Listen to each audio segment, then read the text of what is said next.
Welcome back to Legion Builds, where I help bring your favorite characters into Dungeons & Dragons. Today we're building the Uniter of the People of Outworld and Rightful Kahn, Kitana. Best known as the ageless, fan-wielding fighter in the Mortal Kombat series, Kitana is the adoptive daughter of Shao Kahn, who betrayed Outworld to join the Earthrealm fighters to finally put an end to Shao Kahn's evil. Today's goals are to make weapons that seem pretty useless, pretty damn deadly. Did this before with Trevor Belmont, I can do it with fans. Next, we need to harness the power of wind to give us a little edge over a dude who can literally kill a god. Finally, and frankly least importantly, you're a Mortal Kombat character, so you need to teleport. Okay, I'm gonna be honest with you, didn't have a third goal. But here's the thing, Kitana is a pretty simple character. Fans, magical wind, teleportation. That's it. Everything else is roleplay, which is on you. Good luck! For this build, we'll be using the Player's Handbook, Xanathar's Guide to Everything, and Tasha's Cauldron of Everything. Unless you want to make Queen of Netherrealm Kitana, in which case you're going to need Van Richten's Guide to Ravenloft. But we're doing Kahn of Outworld, so we don't need it. We're using standard point array and we are multi-classing, so pay attention to the minimums if you roll for stats or use point buy. We'll start out the gate with wisdom at 15. Even though you were raised in a world of violence and conquest, you're more sensible than 99.999% of the population.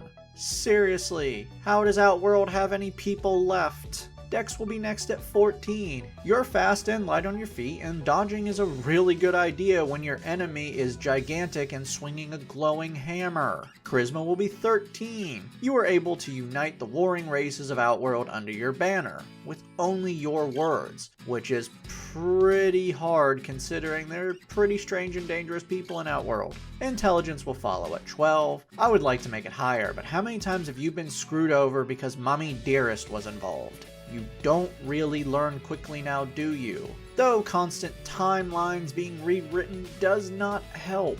Con will be low with 10. Probably should be higher because people in Outworld seem to be made of pretty strong stuff, but we're gonna have to dump strength. It's not important because your weapons use wrist movements and speed over brute strength. Being that you are 10,000 years old, but still considered young for your race, we're gonna go and say you're an elf. And since speed is your greatest weapon, Wood Elf it is. Place +2 into Dex and +1 into Wisdom. Elf weapon training gives you proficiency in long swords, short bow, and long bow. Fleet of Foot gives you a base speed of 35 feet. Mask of the Wild lets you use your hide when lightly obscured in a natural environment, which is really not important. Outworld doesn't really have forests. Dark Vision grants you the ability to see in darkness out to 60 feet. Fey Ancestry gives you advantage against being charmed, and magic can't put you to sleep. Trance makes your long rest 4 hours long instead of 8. And finally, Keen Senses give you the skill Perception. For background, take the skills Persuasion and Arcana. We're going to start things off with some martial arts training with Monk. For skills, grab Acrobatics and History. Level 1 monks start things off with Unarmored Defense. While not wearing armor, your AC is 10 plus Dex plus Wisdom. So right now, your AC is 16. Really not bad for a level 1 character. Martial arts enhance your unarmed and weapon capabilities. Your attacks that are unarmed strikes or with monk weapons can now be Dex based. They can replace the damage dice with martial arts dice, and you can make a special bonus unarmed strike with a bonus action. Monk weapons are all simple weapons and short swords. We'll be reflavoring daggers for your fans. They are small and can be thrown, so they're very similar to how your fans work in the video game.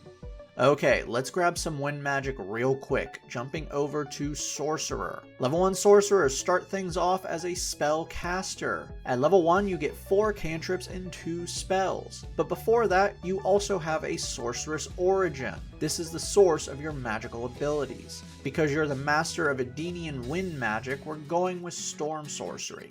Temptistus Magic grants you a flying speed of 10 feet as a bonus action when you cast a first level spell or higher. This flying does not provoke attacks of opportunity. Wind Speaker grants you the ability to speak the elemental language Primordial. For spells, Gust unleashes a small burst of wind from your fans and allows you to cause one effect out to a range of 30 feet. You can target one creature within 30 feet and force a strength save, pushing them back 5 feet should they fail. You can push one object that weighs no more than 5 pounds up to 10 feet, or cause a harmless wind effect. Sword Burst unleashes a burst of air hitting all creatures within 5 feet of you and forcing a dex save, causing 1d6 force damage on a hit. Featherfall sheaves up to 5 creatures in wind and stops all fall damage no matter the height. Shield adds +5 to your AC as a reaction and stops magic missile. You can have 2 more cantrips, choose what you want and have fun.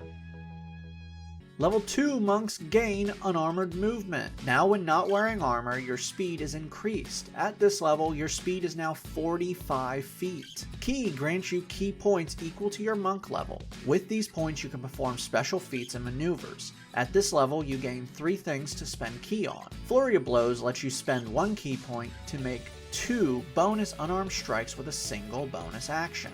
Patient Defense turns dodge into a bonus action by spending 1 ki point. Step of the Wind lets you spend 1 ki point to turn dash or disengage into a bonus action, and double your jump distance.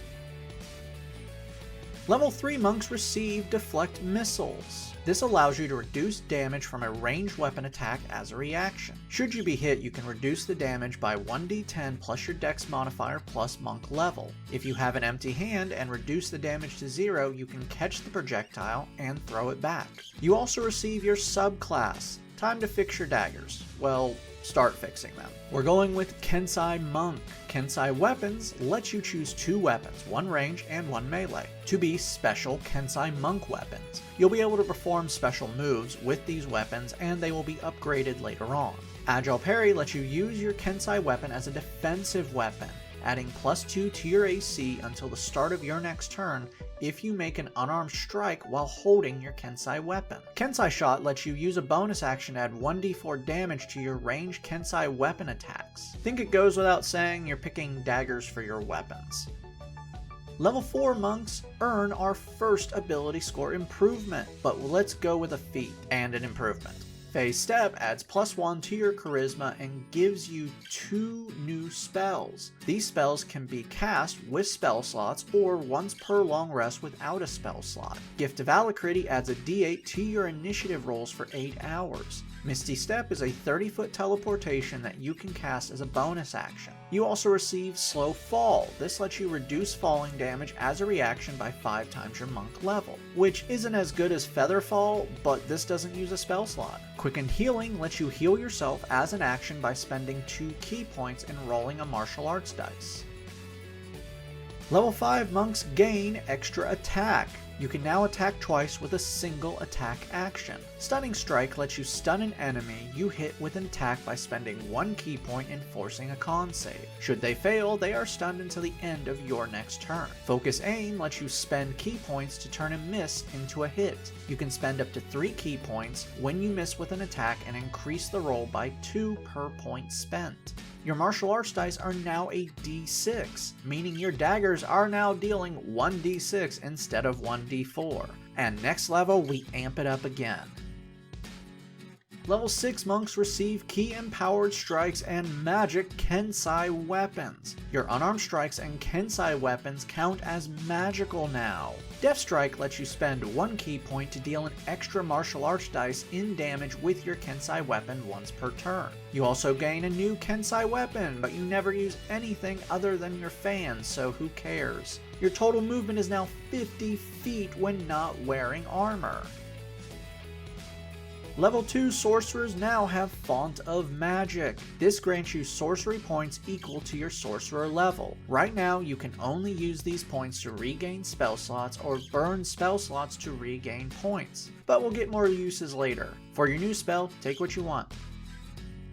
Level 3 sorcerers gain Meta Magic. These are special things you can do with your sorcery points when you cast a spell. You get 2 of these at this level. Heightened Spell lets you spend 3 sorcery points to force disadvantage on a saving throw caused by your spell. Distant Spell costs 1 sorcery point and doubles your spell's distance. You also gain 2nd level spells. For your new spell, Dust Devil lets you summon a small tornado within 60 feet of you that takes up a 5-foot cube while you maintain this spell. Any creature that ends its turn within 5 feet of the cube must make a strength save or take 1d8 bludgeoning damage and be pushed back 10 feet.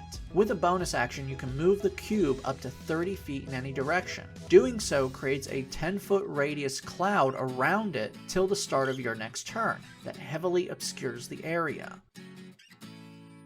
Level 4 sorcerers earn another ability score improvement. Let's place this into decks for better attacks and an AC of 17. For your new spell, Gust of Wind creates a 60-foot long by 10-foot wide line of strong wind. Each creature that starts its turn in the line must make a strength save or be pushed back 15 feet. Any creature attempting to move against the wind must use 2 feet for every 1 foot of movement. While you maintain this spell, every turn with a bonus action you can change the direction of the wind. You also gain a new cantrip, Go Nuts. You don't really have many cantrips available to you that fit your build, so customize this.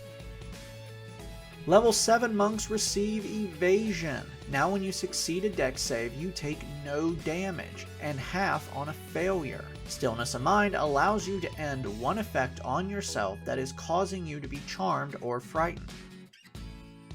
Level 8 monks earn another ability score improvement, but we need something, so we need to grab a feat. Fighting Initiate grants you a fighting style. 2-weapon fighting lets you add the damage modifier to your offhand weapon, meaning now both your fans are dealing the same damage.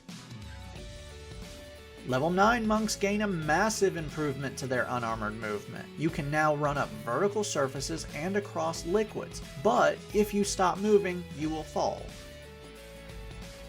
Level 10 monks now have Purity of Body. You are immune to all diseases and poisons. Your total movement is now 55 feet. Level 11 Kensai monks receive Sharpen the Blade. As a bonus action, you can now spend up to 3 key points to add bonuses to your Kensai weapon's attack and damage equal to the points spent. This bonus lasts for 1 minute or until you use it again. Now this only works for 1 Kensai weapon at a time, meaning if you're wielding 2 fans, only 1 gets the bonus. Oh yeah, your martial arts dice are now a D8, meaning your fans are now dealing damage equal to long swords, and they're still daggers. You also gain a 3rd Kensai weapon, which yet again, I don't care. Take what you want. Level 12 monks earn another ability score improvement. Place this into Wisdom for better perception and an AC of 18.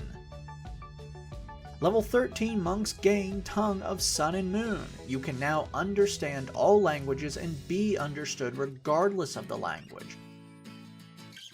Level 14 monks now have Diamond Soul. You are proficient in all saving throws and can now spend 1 key point to reroll a failed saving throw, including death saves. Your total movement is now 60 feet.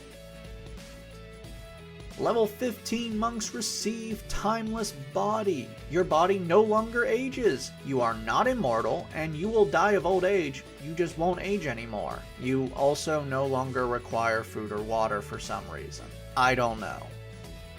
Our final level is level 16 monks, and you earn our final ability score improvement. So let's cap off decks for an AC of 19 and a +5 to damage. Now that we've reached level 20, let's recap. Your stats should be Strength 8, Dex 20, Con 10, Intelligence 12, Wisdom 18, Charisma 14. Your total levels are Monk 16, Sorcerer 4. Let's dive in. Your melee skills are amazing. Wielding 2 daggers as your fans, you're dealing 1d8 +5 magical damage with 3 attacks and can deal an extra d8 of damage on top of that. Your initiative is at +5 plus a d8, and you have an AC of 19, and you can bring that up to an AC of 24. Your movement is crazy with a total of 60 or 120 feet with Step of the Wind, and you can give yourself a short burst of flying to get away from enemies or teleport 30 feet. You can also force your enemies to waste their movement getting to you and push them back by several feet. Finally, you're just good all around. You're immune to poison and disease, can reroll failed saves, you're proficient in all saving throws, can take no damage from falling, reducing damage from ranged weapon attacks, understand everyone and can be understood, and you just don't need to eat or drink. I still don't understand that, but you know what? It's a pro. Downside. You have very limited magical resources with only 4 sorcery points and 7 spell slots, and one of your meta magics will take up most of that. Thankfully, you don't need your spells to do damage to enemies. Your spells are just mostly for defense and area control. You also have no ranged options, but that's actually a flavor thing, not a mechanical thing. You can give yourself some magical Kensai weapons that are ranged. I didn't because you never use that. The only real bad side of any of this, your health. You don't really have any, and by that I mean taking the average, you're not even in triple digits. You're under 100 by level 20. You can fix this by switching intelligence and con, as, you know, you can get at least 1, but this will only take you into the hundreds. Hopefully with rolling, you'll get a better number. This is a pretty decent build. Even with your low health, you have great AC and can escape enemies pretty easily or just knock them back. But thankfully, unlike Mortal Kombat, you will not be fighting alone. Just stay close to your friends and save the world, your lover's world, or just the time stream in general. God, this story got complicated.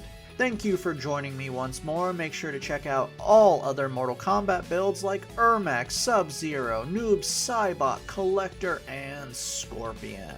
Don't forget to like and subscribe to not miss a single new build each week, and requests are always open by emailing me at gonzo63rd@gmail.com. That's gonzo63rd@gmail.com, or just comment on here.